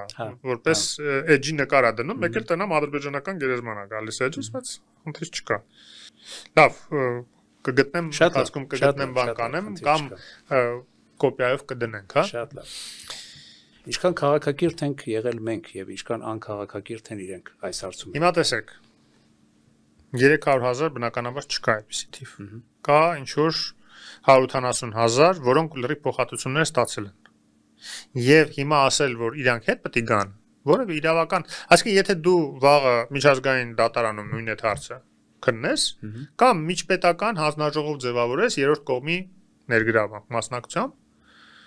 հրաշալի բան կարող է ստացվի։ Նստեն ուսումնասիրեն, որ ադրբեջանցիները այնտեղ արդեն չեն կարող զորով ինչ որ բաներ ասեն։ Չէ՞։ Կան սիրուն, ասեն, որ այդ միջազգային էքսպերտներն ասեն, որ տղեկ, դուք պահանջելու բան չունեք, փախստական չի եղել, ադրբեջանցի փախստական դեպի ձեր մոտ չի եկել։ Վերջացավ գնաց։ Եվ նման պայմաններում հարց է առաջանում, բա այն հայերը 400,000-ը կամ թեկուզ 300,000-ը, ասենք թե այն 180-ը լրիվ փոխանակեցին եւ այլն, 300,000 հայերը, բացի այն Արցախի 150-ից, բա նրանց իրավունքները հեչ։ Ինչ որ մեկը պետք է փոխհատուցի, շատ են որ 30 տարի անցել կամ թեկուզ 35 տարի անցել, չկապ ունի։ Հիմա դա այդ ամեն ինչը իրավական, քաղաքակիրթ քննարկումների, քաղաքական քննարկումների առարկա կարող է դառնալ, եթե դու նորմալ երկրի հետ գործ ունես։ Բայց եթե դու մի երկրի հետ գործ ունես, որը ասում է, ոնց դու հանգարց այդ հարցը բարձրացրեցիր Արցախահայության, թեկուզ վերադարձի հարցը, ուրեմն դու պետք է ապահովես 300,000, ես բերեմ լցնեմ, ընդ որում ասում են Սյունիք, Զանգեզուրն իրանք ասում, երկուսն է հայկական բառ, կապ չունի։ Ինչ նշանակում, այդ 180,000-ից 20,000-ը սկի Սյունիքում չէին ապրում։ Այսինքն դու ինչ ես ուզում ասես, դու պետք է որոշես, որտեղ ով ուր գնա, բա իրավական նորմեր կա, փաստաթղթավորված բաներ կա, ով որտեղ է ապրել, ով որտեղ ինչ փոխհատուցում ստացել եմ ասում։ Այդ ամեն ինչը ջրի երես երբ որ հելում է, ինքը էլ խոսալու բան չի ունենալու, տեղ չի ունենալու։ Պետք չէր դրանից վախենալ։ Այդ այն ասածը։ Պետք չէր վախենալ ասելով, «Վա, իրանք էլ իրենք 300,000-ի հարց են բարձրացնում, լավ, եկեք հրաժարվենք ամեն ինչից, մենակ թե այդ 300,000-ի հարցը չբարձրացնեն»։ Փաստորեն դուրս եկավ, կներեք, իրենք մենք վախեցանք, բայց իրենք չեն հրաժարվում իրենց 300,000-ից եւ այլ ագրեսիվ պահանջներից։ Չէ, հիմա չեն ասում։ Այդ 300,000-ի հարցը դուրս է եկել։ Իրանք դա հատուկ էին անում, որ մենք հրաժարվենք Արցախահայության հետ վերադարձ։ Վստահ եք, որ հետո էլի չեն ասի։ Չէ, ասեն, հո ասելով չի ասեն, որ մենք էլ այդ 500,000-ը արդեն պետական մակարդակով կասեն։ Հիմա մենք քաղաքացիական մակարդակով ենք ասում, որ դրանց խնդիր կա։ Այնպես որ այդ ամեն ինչը իհարկե պետք է արձանագրվի, գոնե պատմության համար պետք է արձանագրվի մի հատ։ Չնայած այնտեղ կա նաև պահանջներ, որը հիմա պետք է արդեն իրականացվի։ Այդ միջազգային կոնֆերանսի հարցը օրինակ։ Պետք է հետևողական լինենք, անդադ պնդենք։ Բոլոր տեղերում պետք է պնդենք, որ պետք է միջազգային կոնֆերանս հրավիրվի։ Մինսկի խումբը չհարկեցիք, ինչա թե այնտեղ Ռուսաստան կար, որ սաբոտաժ էր անում եւ այդ Մինսկի գործը խումբը անգործեր դարձել անգործունակ էր, եւ ուրեմն հենց ֆորմատ ձևավորեք, որ գործունակ կլինի, առանց Ռուսաստանի։ Հավաքեք, գոնե քննարկեք։ Հա, ոչ մեկ չի կարող ոչ մի կոնֆերանսով գա ասել, գիտեք ինչ կա։ Մենք որոշեցինք կոնֆերանսում, որ ուրեմն Արցախը պետքա միանա Հայաստանին կամ անկախ պետություն դառնա, կամ չգիտեմ, կարգավիճակ ստանա։ Չէ, կոնֆերանսը դրա համար չի։ Կոնֆերանսը ինչ որ խնդիրներ քննարկելու համար է։ Դատարանը միջազգային կարա այդպիսի բան որոշի։ ՄԱԿ-ի անվտանգության խորհուրդը կարող է այդպիսի բան որոշի, իրավասու է։ Այդ կարգի կոնֆերանսները քննարկման համար են կամ ինչ-որ մարմին ձևավորելու համար են, եթե կոնսենսուսով բոլորը համաձայնվում են, ոնց որ ԻԱԿ-ը Բուդապեշտում տեղի ունեցած կոնֆերանսը 1992-93 թվերի, որը որ ձևավորեց հենց այս Մինսկի գործընթացը։ Այնպես որ ամեն մեկը թողանի իր գործը, մենք մեր գործը արեցինք այս մասը եւ հետեւողական այդ կետերը պետքա առաջ մղենք, այսինքն բազմաթիվ կետեր կան եւ գերիների հարց կա այնտեղ եւ այդ փախստականների, հայ փախստականների հարցը թե Արցախյան այս վերջի շրջան, թե միջև այդ Ադրբեջանից ամբողջ եւ շատ այլ հարցեր եւ մենք նաեւ հետաքրքիր է որ այս հարցում պարոն Խոշոյցյան ձեր տեսակետները դրա մասին նույնպես եթերից առաջ մենք զրուցում էինք համընկնում ենք նաեւ ձեր հետ տրամագծորեն այսպես ասած հակադիր քաղաքական ուժերի տեսակետներից բազմաթիվ կետեր կա որի շուրջ տարբեր ուժեր կարող են համակարծիք լինեն մեր հայտարարության հետ որովհետեւ մենք չենք դա ավելի կուժեղացնի հա բայց ուրիշ հարց է որ տարբեր դրույթներ տարբեր ուժեր տարբեր կերպ են ուզում օգտագործել Մենք դա անում ենք Հայաստանի Հանրապետությունը ուժեղացնելու համար եւ ապագայի համար նաեւ, որ ապագայում ունենանք այդ փաստարկները։ Հետո մենք ունենք կոնկրետ առաջարկներ։ Մեկ այդ կոնֆերանսի հրավիրումը եւ նաեւ այդ կոնֆերանսից առաջ տեսեք այնտեղ մի առաջարկ կա, որ փորձագիտական խումբ ձևավորվի միջպետական, միջազգային, որը որ ուսումնասիրի բոլոր երկրների եւ կոնֆլիկտի կողմերի ուրեմն հավատարմությունը միջազգային օրենքի եւ միջազգային նորմերին։ Այս պատերազմի ընթացքում, պատերազմ սկսելուց, պատերազմի ընթացքում ավարտելուց եւ այլն, այդ ամբողջը, հա։ Եվ նման պայմաններում իհարկե պետք է հասկանանք ինչ հետագա քայլեր կարելի է անել հիմա, քաղաքացիական ուժը ինչին կպատի, հա։ Եվ հասկանանք իշխանությունների հետ ինչ ձևով, ինչ պասերով կարող ենք աշխատել, որ այս գործը առաջ տանել։ Մեր նպատակը Արցախահայության վերադարձն է նախ եւ առաջ, եւ այնտեղ բնականաբար, եթե վերադառնում են, պետք է վստահ լինեն, որ անվտանգ կարող են ապրել։ Թե չեն վերադառնա եւ ճիշտ կանեն։ Կրակ դեպքում ինչ պայմաններով պետք է վերադառնան, եթե վերադառնան, պետք է հետո հաջորդ օրը ցեղասպանվեն։ Դե հա։ Տեսեք ադրբեջանցիները նույն նաև ադրբեջանցի ընդդիմադիրները ընդ որում նույն Բեյդուլա Մանաֆովը անդադ հետևողականորեն տանում է որ պետք է պահանջել որ այդ մարդիկ կոմպենսացիա ստանան եւ այլն։ Արցախահայությունը կոմպենսացիա ստանա իր կորցած տների համար։ Մի բան որ նույնիսկ Ալիևը չի համաձայն, որտեղ Ալիևը լրիվ այն որ ասում է էֆորիայի տակ է եւ մտածում է ամեն ինչ էլ մարսելու է, ոչ մի բան էլ ոչ տալու է, ոչ էլ։ Հենց նույն պատճառով էլ նաև մեր սահմաններից իր զորքերը չի հեռացնում, որը իրեն է վնաս, հեսա կասեմ ինչի։ Բայց այս Բեյդուլա Մանաֆովը ավելի հեռատես է, ինքը ասում է, կոպիտ ասած այդ փողերը տանք բրցնենք։ Ոնց որ հայերն են ասում, որ մենք ձեր փախստականներին կոմպենսացրել ենք, այլ փախստական չեն իրանք, տուն չեն կորցրել, վաճառել են կամ փոխանակել են, կամ փող ենք տվել դրա դիմաց։ Նույն ձևի մենք էլ հետո Արցախահայության մասին կասենք։ Ինչա 150,000 է, թոլնի 40,000 ընտանիք կամ 30-35,000 ընտանիք, ամեն մեկին $100,000 փող տան դիմաց, հա, ինչքան ալնում է, ես առանձնապես մեծ գումար չի Ադրբեջանի համար, հանգիստ կարա տա եւ բրցնի։ Հասկանում եք, Ալիևը նույնիսկ դա չի ուզում անի։ Եվ չեմ կարող ասեմ, մի կողմից մարդկանց իհարկե լավ կլներ ինչ որ փոխհատուցում լիներ, իրանք շատերը ծանր պայմաններում են հիմա ապրում։ Բայց մյուս կողմից իրենք կարող են մոռանալ այդ դեպքում, եթե այդ փոխհատուցումը վերցնում են, ուրեմն կարող են մոռանալ վերադարձնալու, ասեն մենք ձեր տունը առել ենք, հիմա կքանդենք, թե տեղը կբերենք ադրբեջանցի կբնակեցնենք, ինչ որ միջև հիմա զգուշանում են չեն անում։ Արցախում չեն անում, որտեղ ունեցվածքային իրավունքներ կա։ Էդ էլ բան չի, որ Նիկոլ Փաշինյանը համաձայնվի կամ չհամաձայնվի։ Մարդիկ միջազգային դատարան կարող են դիմել, ասեն իմ տունը բերել է Ադրբեջանի պետությունը, թույլ է տվել ուրիշ մարդ բնակվի։ Դա ունեցվածքային իրավունքներ խախտում է այդել։ Այդ էլ անհատական դատական process-ներով կարող հանգիստ լուծվի։ Այն ժամանակ կարող արդեն այնպես թվեր ուզեն որպես փոխհատուցում նաև բարոյական վնասը եւ այլն, հա։ Այդ ուրիշ պատմություն է։ Հիմա այդ սահմանի պահը, որ ասեցի, այդտեղ էլ է ինքը սխալվում, եթե մտածում է ինչքան երկար ձգի, այնքան լավ։ Երբ որ ինքը շարունակում է մնալ մեր տարածքում իր զորքով, եւ առայժմ Հայաստանի իշխանությունները չեն բարձրաձայնում այդ հարցը, չեն այսպես պեդալավորում, ոչ թե բարձրաձայնում են, հա, ասում են, որ ուղղակի ասում են դա դելիմիտացիայի, դեմարկացիայի ընթացքում այդ հարցը կլուծվի, չէ՞։ Հիմա պատկերացրեք մի իրավիճակ, երբ որ Հայաստանը այնքան ուժ ձեռք կբերի, դիվանագիտական, քաղաքական կշիռ, հա, ժամանակի ընթացքում բնականաբար։ Իսկ Ադրբեջանը հակառակը այնքան կթուլանա, որ ինչ-որ մի պահի Հայաստանը կորոշի ուժով հետ վերցնի այդ տարածքները։ Եվ կասի, այսքան ժամանակ ոնց որ իրանք են ասում, չէ, 30 տարի բանակցում եք, սուտ, այնքան որ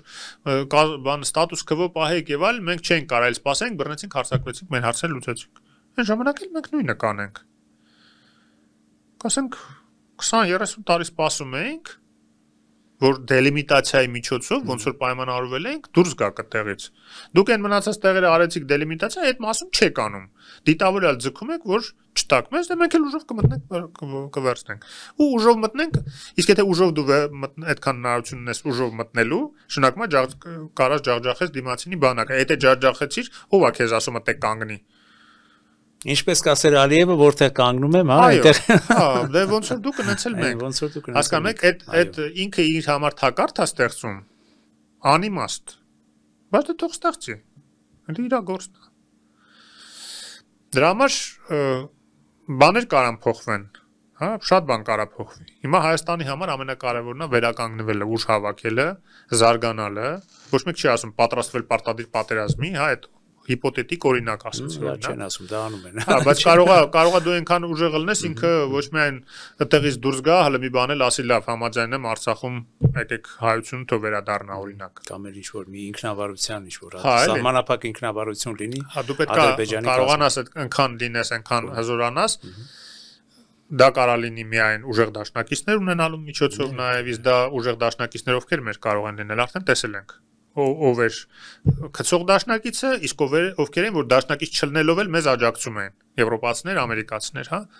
Եվ Եվրամիության անդամ դառնալը մեզ կարող է բերի դրան, որ մենք այդքան դիվանագիտական կշիռ ունենանք, որ ամբողջ Եվրամիությունը իր անդամի թիկունքին կանգնած լինի այդ կարգի խնդիրներ լուծելու, ոնց որ Կիպրոսի թիկունքին է այսօր կանգնած։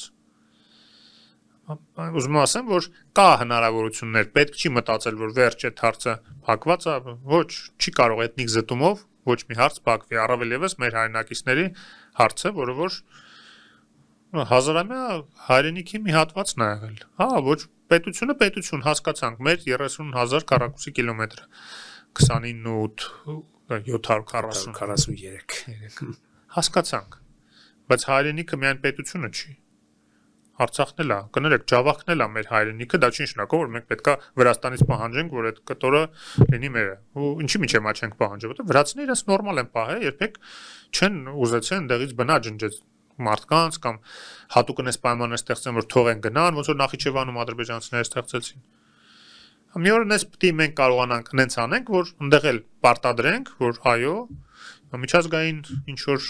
ուժ կլինի, որ կապահովի այդ ամեն ինչը այդ Արցախում ինչ որ նոր կարգավիճակ կլինի, թե ինչ կլինի, որ ամենակարևորը, կոպիտ ասած, արցախցիները կարողանան այնտեղ ապրեն իրենց հայրենիքում, ինքնակառավարեն, ոչ մի դատավոր ադրբեջանցի չկարողանա գա ասի քո այս վեճ ադրբեջանցու հետ որ կա, հաստատ իմացի, որ ադրբեջանցի օգտին է լուծվելու, կամ ոստիկան ուղարկի, որը ապօրինի հետապնդում իրականացնի քո հանդեպ, հա, կամ զինծառայության տանեն քո երիտասարդներին, տանեն, ասենք, իրենց բանակում հաշմանդամ դարձնեն եւ այլն, հա, այդպիսի բաներ քանի որ միջև չբացառվի բնականաբար ոչ մի Արցախահայ չի գնա այնտեղ վերադառնա, իսկ եթե այդ ամեն ինչը հնարավոր լինի ինչ-որ մի պահի ապահովել, այն ժամանակ էլ արդեն այդ վերադարձի իրավունքը հնարավոր կլինի իրացնել, բայց այդ ամեն ինչի համար նաև այս իրավական բազան պետքա մնա։ Ոչինչ, ֆիքսեցինք, արձանագրեցինք, եթե նույնիսկ չի հաջողվում այդ կոնֆերանսին հասնել, շատ բարդ բան է հիմա, կամ չի հաջողվում առաջիկա տարիներին, այսպես ասենք, կարող 5 տարուց է հաջողվում։ Կարող քաղաքասրակության մակարդակով ենք մի հատ այնպես կոնֆերանս հրավիրում։ Թող չգան ադրբեջանցիները։ Տարբեր երկրներից այնպես փորձ ունենք, իդեպ կա քաղաքացիական Մինսկի խումբ, այնպես հասկացողություն կար։ Մինսկի խմբի զուգահեռ քաղաքասրակության ներկայացուցիչներ տարբեր հավաքվում են, հիմնականում Թիֆլիսում, բայց նաև եվրոպական տարբեր քաղաքներում քննարկում էին, թե ոնց կարելի է այդ հաշտեցումը տեղի ունենա, խնդիրը ոնց կարա լուծվի եւ այլն, հա։ Կարա դրանից սկսվի։ Բայց դիսկուրսը միշտ պետքա պահել, տակ պահել, որտեվ էլ եմ ասում, ոչ մեկ չի պատրաստում համակերպվել նման կարգի ճակերտավոր լուծմամբ։ Ոնց որ այսօր աշխարհը չի համակերպվում Պաղեստինում Գազայի այսպես ճակերտավոր լուծմամբ, որը Նետանյահուն է առաջարկում, որ ասում է բացառվում է այնտեղ երկու պետություն եւ ինչը ասում նաեւ մեծ Իսրայել։ Ուղիղ հարցել են, ասել են դե այնտեղ կան ազգայնականներ, գիտեք, ծայրահեղականներ կան Իսրայելում, ովքեր անդադ ասում են, որ մեր նպատակը մեծ Իսրայելն է։ Ծովից գետ, տենց հասկացությունն են, երկու հատ կա ծովից գետ,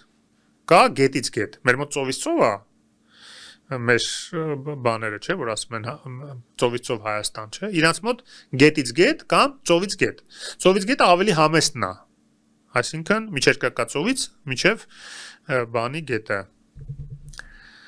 Հորդանան գետը։ Իսկ գետից գետը Եվրատից միջև Նեղոս։ Ավելի մեծ ախորժակ, թե ինչի ումով են այդքան լցնելու տեղը, ինչ բնակություն են լցնելու, ոնց որ մենք ասենք այդ որ Սևրի պայմանագիր, Տիգրան Մեծի Հայաստան, ծովից ծով եւ այն որ ասում են հարց առաջանում, ով է ապրելու։ Որտեղից է այդքան հայ բերելու, որ այնտեղի տեղի բնակչությանը գերակշռի, թե պատրաստում են Իսփյուրս աշխարհ։ Հա, էլի, մտում հենա Արցախի շուրջ 7 շրջան կար։ Քանի Սփյուռքից մարդ եկավ 1000-2000 հոգի Լիբանանից են էլ հիմնականում այդ վերջ։ Իսկ այտենց մեծ տարածքներ բնակեցնելու լուրջ ռեսուրս է պետք։ Հակառակը թուրքերը ավելի հեշտ կարան բնակեցնեն Հայաստանը, քան մենք Թուրքիա ինչ որ տարածք, նույնիսկ եթե Թուրքիան նվիրի, ասի ձեզ եմ տալիս։ Ձեր Սևրի Հայաստանն է, ձեզ պետք է սա համեցեք։ Ու ինչ պետք է անենք այդտեղ, ցեղասպանենք տեղի բնակչությանը, դեպորտացիա ենթարկենք։ Հիմա նույնը էս իսրայելցիք, ասենք կոնկրետ այն մարդիկ, ովքեր որ տենց մտածողությամբ են տոգորված, ես հուսով եմ ոչ մեծամասնությունը։ Որտեղ այնտեղ նորմալ մարդիկ շատ կան Իսրայելում բնակվող հրեաները, որոնք որ ուզում են իրանք խաղաղ ապրեն պաղեստինցիների հետ, ոչ մի տենց հավակնություններ չունեն, որ ինչ որտեղից քշեն պաղեստինցիների, ոնց որ հիմա Նետանյահուն փորձում անի։ Չնայած ցավոք սրտի փաստա, որ այսօր Նետանյահուն բնակչության մեծամասնության աջակցություն ունի Իսրայելի բնակչության։ Այո, ցավոք սրտի։ Եվ դա իրենց վրա է բերում նաև պատասխանատվությունը, չէ՞։ Ինչ է ուզում ասել, որ այդ Բա Հիտլերն էլ ժամանակին չէ՞ մի որոշակի ժամանակահատված վայելեց իր հասարակության աջակցությունը եւ հետո հասարակությունը տեսավ, թե դա ինչի վերածվեց։ Դա հիմա ծովից գետը իրանք նկատի ունեն, որ Պաղեստինը պետք է անեքսիա ենթարկեն, երկրորդ պետություն թույլ չտան ստեղծեն եւ այդ կլանելով Հոլանի բարձունքներն էլ դե արդեն Տրամպը ասելա ձերնա, մի խոսքով տենց դարձնեն մեծ Իսրայել, այդքան մեծ, ոչ թե գետից գետ մեծ, այլ այդքան մեծ, ասենք մի 30,000 քառակուսի կիլոմետր կդառնա, չնայած այդքանը չի դառնա, իրանք շատ կոմպակտ են Հայաստանից, փոքր է այսօր Իսրայելը։ Ինչևէ, ուզում ասեմ, որ պետք է ամեն մեկ իր գործը անի, եւ քանի որ հայտարարության մասին խոսքը գնաց եւ փաստորեն հաղորդումը ամբողջը նվիրեցինք հայտարարությանը, ես մեր կայքում կա, պլատֆորմի կայքում կարող են մեր հետևորդները մտնեն նայեն, իմեջին էլ դրել եմ, 3 լեզվով էլ դրացա, կարող են նաեւ կիսվել, տարածել, շատ կարեւոր է, որ մաքսիմալ թվով մարդիկ իմանան, որից հետո է, հատկապես մենք այնտեղ նաև նշել ենք, որ այդքան զիջումից հետո էլ Ալիևը մեկաշարունակում է տարածքային պահանջ պարունակող նարատիվներ տարածել, նույն այդ Զանգեզուրի միջանցք, որին արդեն նույնիսկ Փաշինյանն է հակադարձում։ Ես պիտի ասեի, դուք ավելի շուտ ասեցիք, այո, Զանգեզուրի միջանցք այդ արտահայտությունը չի դադարում, նա շարունակ հոխորտանքով կրկնելու ամեն դեպքում Հայաստանի հասարակությանը նա վերջերս անվանեց հիվանդ հասարակություն, փաստորեն վիրավորեց մեր հասարակությանը, վիրավորանք հասցրեց մեր հասարակությանը, որին դարձյալ կարծես թե այստեղից մեծահոգաբար պատասխան չեղավ ճակերտներում։ Այդ պատասխանները արդեն սովոր ենք, որ չի լինում։ Էլի հասարակությունն է պատասխանում։ Հա, բայց այդ երկաթյա բռունցքը բռնել դնել ԱՊՀ այդ սպորտային խաղերի օլիմպիադային անում ինչ են անում, դա ամբողջ բացումը նվիրված էր այդ երկաթյա բռունցքին, որը որ հայտնի է, որ Արցախյան պատերազմում իրենց հաղթանակի խորհրդանիշն են դարձել իրանք։ Կներեք, էլի այդ մեր համար շատ լավ առիթ է ԱՊՀ-ից դուրս գալու։ Եթե ԱՊՀ-ն կարա թույլ տա իր անդամներից մեկի դեմը տենց այդպիսի մի հատ բացման արարողություն կազմակերպեն Գանջայում, դուք կներեք, էլի ուրեմն պետքա դուրս գալ ԱՊՀ-ից։ Իսկ ռուս-ադրբեջանական այս հարաբերությունների վատթարացումը չի խոսում մի բանի մասին եւ նաեւ Ալիևի կարծես թե հակումը նույն օգոստոսի 8-ի, այդ էլ ասենք ու երևի ամփոփենք, դարձյալ դեպի արևմտյան հարթակներ, որ այստեղ այս տարածաշրջանում կարծես աշխարհ քաղաքական եղանակ է փոխվում։ Ինչ կասեք դրա մասին որոշակի իմաստով։ Ալիևը արդեն կարծես թե չի ուզում Ռուսաստանի հետ գործ բռնել։ Փոքրիկ գիշատիչ է։ Այո։ Պուտինը ավելի խոշոր գիշատիչ է։ Հիմա այս փոքրիկ գիշատիչը իր հետ պայմանավորված խոշոր գիշատիչին գցել է։ Եվ որ գցել է, բարձր պետքա թռնի։ Թռնի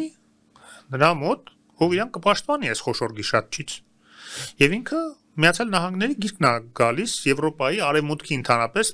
հարաբերությունները փորձում է կարգավորել։ Տեսնեք ոնց էր Մակրոնի հետ ժպիտներով, բաներով։ Այն Մակրոնի, որի հասցեն ինչ ասես ասում էր։ Որտեվ գիտի արդեն փախնելու տեղ չունի, կամ պետք է գնանդե, կամ Չինաստանը ինչ, ռուսների դաշնակիցն է, կարա Չինաստանին իր շահերը սպասարկող բանանի, ինչ որ պաշտպանող, մանավանդ շոս չընդունեցին էլի Հնդկաստանի շնորհիվ։ Շատ տեղ չունի փախնելու, արևմուտք։ Էդ է խնդիրը, դրա համար եմ ասում ինքը այնց չի, որ շատ երազում էր այդ ստորագրեր, Վաշինգտոնի բանով եւ այլն, ինքը հակառակը, այդ ամեն ինչը մեկը ստանալու էր։ Առանց այդ ստորագրելու, առանց պայմանագրել, ինքը այդտեղ ինչ որ կա, մեկը ստանալու էր։ Ուղղակի հիմա դա չի նրան խանգարի խուսափելու Ռուսաստանի կողմից հարվածներ ստանալուց, գուցե Ռուսաստանը նոր հարվածներ է պատրաստում, որովհետև կարծես թե ռուսական պաշտոնական օֆիցիոզը չի դա ավելի է շիկացնում կարծես թե հակաադրբեջանական ռետորաբանությունը եւ գուցե մենք կարող ենք այստեղ ոչ միայն շիկացնում է, կուլակաթափ է անում հարուստ ադրբեջանցիներին եւ այլն։ Չէ, բայց ամեն դեպքում արևմուտքը ասելով գլոբալ ես նկատի ունեմ, հա, այնտեղ նաեւ Թուրքիա կա։ Եվ Թուրքիան ամեն դեպքում հզոր հովանավոր է Ադրբեջանին, ինչքան էլ որ ես չեմ կարծում, որ եթե Ռուսաստանը որոշի հարվածի Ադրբեջանին, Թուրքիան գալու է իրան պաշտպանի։ Բայց Թուրքիան կարա այնպիսի լծակներ կիրառի Ռուսաստանի դեմ առանց ռազմական միջամտության, որ Ռուսաստանը շատ ավելի վատ վիճակում կարող է հայտնվի։ Նեղուցները փակի, առևտուրը, որ հիմա Թուրքիայի միջոցով արվում է, փակի։ Հազար մի լծակ ունի այսօր Թուրքիան Ռուսաստանի հանդեպ։ Գազն է առնում Ռուսաստանից, փակի չառնի, սկսի ավելի շատ Ադրբեջանից թուրքմենական եւ այլն ճիշտ է հիմա խողովակներ հələ չկա, կարա հեղուկ գազ միջև այդ խողովակները լինի, հեղուկ գազ առնի Միացյալ Նահանգներից եւ մի կերպ յոլա գնա միջև այդ հարցերը լուծի։ Կարա անի։ Բայց ամեն դեպքում հիմա Ռուսաստանը ծավալում է, այո, այդ հակամարտությունը թեժացնում է, թե ուր կհասնի պարզ չի, ես միշտ ասում եմ տարբեր տեղերում, որ այսպիսի ծավալի քարոզչություն որևէ երկրի դեմ Ռուսաստանում, Հայաստանի դեմ էլ ա եղել, բայց այս ծավալի չի եղել։ Այն էլ հիմնականում իշխանությունների դեմ, հիմա էլ Ալիևի իշխանությունների դեմ է, բայց նաև արդեն Ադրբեջանի եւ ժողովրդի դեմ է, այդ թվում համայնքի եւ այլն, չէ։ Բայց այս ծավալի չի եղել Հայաստանի դեմ, այս ծավալը եղել է Ուկրաինայի դեմ։ Ու այն էլ հարձակվելուց ամիսներ առաջ, այսինքն ինքը նախապատրաստում է իր հասարակությանը, որ վաղը միսուր հարձակվի, պետք է հիմնավորի, չէ, ինչի է հարձակվել։ Ասում են, ամիսներ շարունակ բացատրում է, որ սրանք վատն են։ Դրա համար հարձակվեցի։ Նույնը Ուկրաինայից են անում։ Բայց կհարձակվի թե չի հարձակվի, թե ուղակի ճնշում որպես ճնշում է օգտագործում, որ Ադրբեջանից ինչ-որ բան փոկի, բայց ինչ փոկի, արդեն թռել է Ադրբեջանը։ Հիմա հետ չի վերադառնալու, հետ ողորմի անի, ասի Տրամփ կներես, շատ ճնշեց բանը Պուտինը, ես պետք է չեղարկեմ այդ պայմանագրերը ու էլի հարձակվեմ Հայաստանի վրա։ Քիչ հավանական է։ Շատ քիչ հավանական է։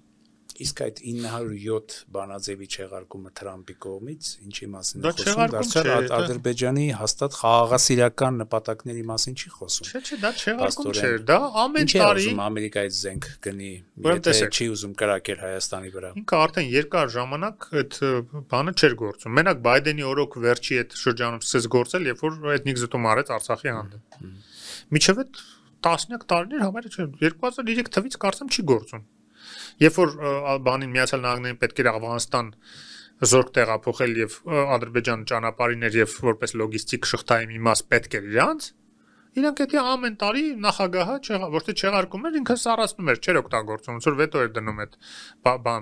ուղման վրա։ Համարում եք, որ դա ավելի շուտ ձևական վետո է, բայց դա չի աշխատելու։ Ամեն դեպքում ձևական չի։ Ինքը երբ որ չէր չեղարկվում, օրինակ Բայդենը երբ որ թողեց ուժի մեջ, այդ բային այդ տարին ոչ մի զենք չեն վաճառել Ադրբեջանին։ Երբ որ չեղարկում էր այդ զենքերն ինչ որ վաճառում են, հիմնականում այնպիսի զենքեր են, որոնք որ Հայաստանի դեմ օգտագործվելիք չեն։ Հիմնականում Կասպից ծովում նավատորմ բան, Իրան-ադրբեջանական սահմանի ուժեղացում, այդպիսի բաների վրա է ծախսվել։ Վերապատրաստումներ, հա, որը անուղղակի կարար Հայաստանի դեմ լիներ, անգլերեն լեզվի կուրսեր, այդպիսի բաներ, հա։ Որտեվ հիմնական Ադրբեջանը գիտենք ինչ զենքով է մեր դեմ կռվել։ Մի այլ վտանգավոր շղթա կա, պարոն Խորշիդյան, այստեղ որի մասին շատ են խոսում եւ որը իրողություն է, Պակիստանի, Իսրայելի, Ադրբեջանում այս նոր այսպես զորավարժությունների այդ նախադեպերը, այսպես ասած վարձկանների արկայությունը Ադրբեջանում, որը կարծես թե ինչ որ նախապատրաստական ընթացք լինի Իրանին, Իսրայելի կողմից հերթական հարվածները հասցնելու համար, ինչ է կարծում, այդ վտանգը կա, ռեալ վտանգը կա իրական այդ առումով, թե Իրանը նույնպես կարող է, չէ, խաթարել մեր տարածաշրջանային անվտանգությունը, ինչպես մեր երկրի անվտանգությունը։ Տեսեք, Իրանը բավական լուրջ դիմակայունություն ցուցաբերեց վերջին պատերազմի ընթացքում Իրան-իսրայելական, եւ դա նշանակում է, որ նախ մոտ ապագայում չեմ կարծում Իսրայելը հարձակվի, ենել Գազայում sense խառը վիճակում։ Կարող է տարեվերջ ենել առանց Միացյալ Նահանգների էլի չի անի։ Միացյալ Նահանգների հետ միասին։ Եվ ենել դա տարածաշրջանում ինչ որ խառը վիճակ ստեղծելու հնարավորություն չի տալու։ Իսրայելասիրությունը մի քիչ դա ավելի շատ դրան չի տանում, մի քիչ Թրամփի, այսպես Թրամփ Իսրայել, Թրամփի վարչակազմի իսրայելասիրական այդ հակումը։ Բայց ինքն է սահմանափակումներ ունի։ Իհարկե, ինքը միանձնյա այդ որոշումները ինչքան էլ ժամանակին կայացնում էր եւ հիմա որոշ դեպքերում կայացնում է, բայց կա establishment, որը որ ճնշում է եւ կա հասարակություն, որը որ տրամադրություններ է փոխվում, Իսրայելի դեմ տրամադրություններ են զարգանում։ Ինչքան Գազայում շատ երեխա ու կին տարեց մարդ են սպանում, այնքան Իսրայելի դեմ տրամադրությունը ամբողջ աշխարհում։ Տեսեք ինչ ցույցեր են հիմա Եվրոպայի երկրներով լինում եւ դա անաս չի որ միայն մահմեդականներն են, ոչ, նույն տեղաբնակները, նույն հայերը կիսվել է իմեջում մի տեսանյութ Հաագայում ցույցեր հայկական դրոշով նաեւ տեղի հայ համայնքներ մասնակցում պայքար մինչեւ վերջ են գոռում Պաղեստինի օգտին։ Ես խնդիր չեմ տեսնում, որ լավ ակտիվ են, որովհետև մենք տեսանք նաև 44-օրյա պատերազմի ժամանակ մեր համայնքները շատ ակտիվ աջակցում են Հայաստանին, այնպես չի էլի, որ ասենք այն ժամանակ չէին աջակցում, հիմա պաղեստինցիներն են աջակցում։ Չէ, այն ժամանակ շատ ավելի մեծ հանրահավաքներ են անում։ Բրյուսելի կենտրոնը լրիվ շրջապատել են 100,000-անոց համարյա սաղ ինչքան Եվրոպայում հայկար գնացել լցվել էր Բրյուսել։ Բայց ամենայն դեպս հիմա էլ շատ ակտիվ են եւ դա ընդհանուր տրամադրություններ այսօր Իսրայելի դեմ համաշխարհային դժգոհություն է ձևավորում եւ մեկուսանում է Իսրայելը։ Նետանյահուն բերելու է նրան, որ այդ հակասեմականությունը, որ հեչ լավ երևույթ չի, բայց սա սկսեց տարածվել արդեն, սկսեցին էլի սինագոգների վրա հարձակվել Մանչեսթերում, կարծեմ, մարդ սպանեցին այսօր թե երեկ։ Դե ուզում ասեմ, որ ամեն ինչ իր հետևանքներն է ունենում եւ ինքը շատ ախոհեմ քաղաքականություն է վարում եւ չեմ կարծում ինքը հիմա այն վիճակում է, որ հիմա մի հատ էլ նորից Իրանի վրա հարձակվի, հերիք չի ոչ թե պարզապես ավիահարվածներ հասցնի, այլ ձեր ասացի ենթատեքստերն էր, որ տարածաշրջանը խառնի, իսկ տարածաշրջանը խառնելու համար դի Ադրբեջանի ներքաշ եւ այլն, չեմ կարծում Ադրբեջանը այդպիսի բան անի, մանավանդ հիմա Թուրքիան Իսրայելի դեմ լավ տրամադրված է ու Ադրբեջանն էլ նայում է առաջինը Թուրքիային, նա ինչ թույլ կտա, ինչ թույլ չի տա։ Ոչ թե Իսրայելին։ Շնորհակալություն, երևի թե ձեր պլատֆորմի հետ կապված, եթե ասելիք ունեք էլի, կարծես թե մենք սպառեցինք, չէ՞, դրա պլատֆորմի դրա համար շնորհակալություն, որ եկաք եւ արտահայտեցիք ձեր տեսակետները։ Եթերում անկաշկան զրույց հաղորդաշարի հերթական թողարկումն էր, մեր զրուցակիցներ Ազատ քաղաքացի հասարակական կազմակերպության նախագահ Հովսեփ Խորշուդյանը։ Ես կրկին դիմում եմ մեր այն սիրելի ունկնդիրներին, ովքեր դեռ չեն հասցրել բաժանորդագրվել մեր One Talk YouTube-յան ալիքին, խնդրում եմ նրանց ընդամենը սեղմել զանգակոճակը եւ բաժանորդագրվել մեր One Talk YouTube-յան ալիքին։ Շնորհակալություն, սիրելի բարեկամներ, լավ եղեք։